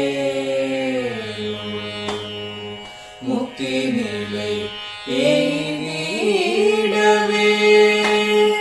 சக்தி தரும் சத்குருவே முக்தி நிலை எய்திடவே சக்தி தரும் சத்குருவே நித்தமெங்கள் நாவீசையில் நித்திரை கொள்தாயே நித்தமெங்கள் நாவீசையில் நித்திரை கொள்தாயே நித்தமெங்கள் நாவீசையில் நித்திரை கொள்தாயே